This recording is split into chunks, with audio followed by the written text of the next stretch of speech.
Welcome back everybody to another episode of Direct Comparison.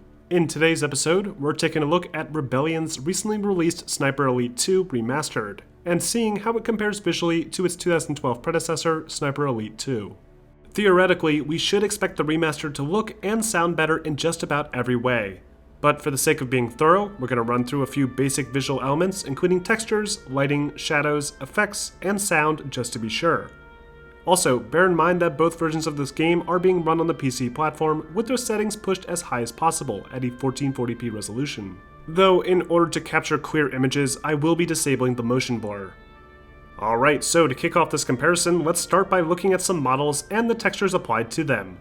First, we have the protagonist, who at first glance looks nearly identical. However, there are a few minor changes, including a darker skin tone and slightly different hair.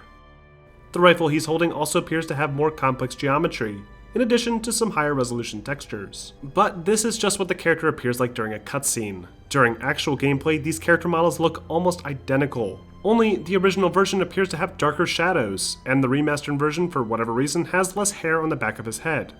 Environmental textures are a different story though.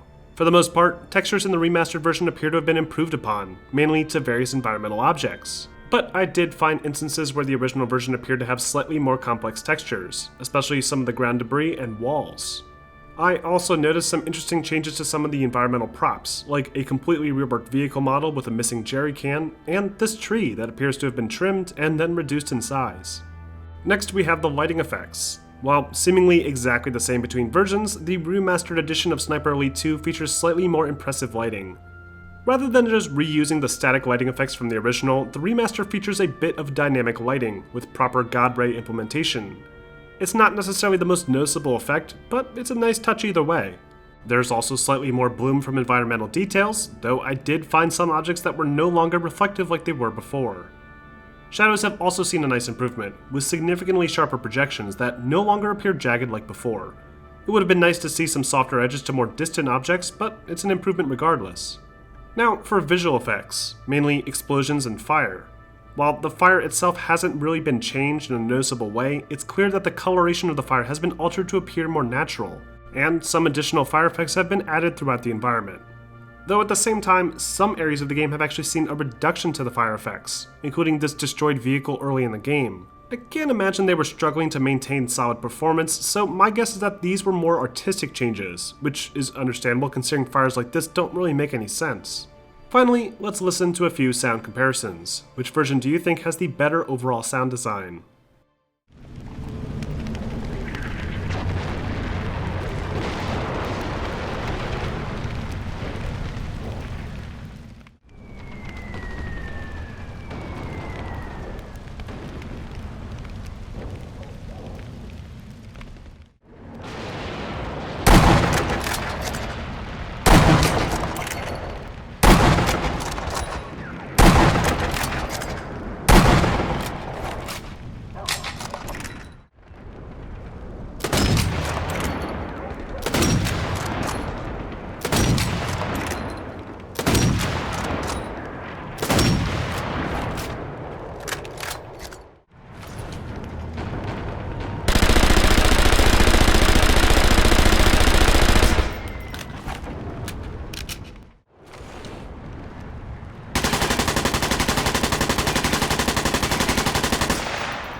And that wraps up this episode of Direct Comparison. Overall, Sniper Elite 2 Remastered doesn't add a whole lot to the experience.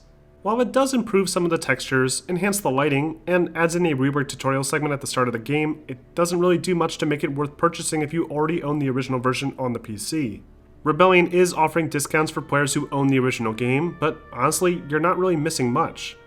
Now, if you're playing on the consoles, it's likely a different story, as this remaster is likely more designed for that demographic. The original version released back in 2012, before the PS4 and Xbox One were released. So this remaster is more of a re-release, so that current-gen console players can enjoy this solid sniper-based action title. But what do you guys think? Do you think the changes Rebellion made justify the purchase, or do you wish they had done a little bit more? Let me know in the comments section. Also, don't forget to like and subscribe for more videos like this posted every week.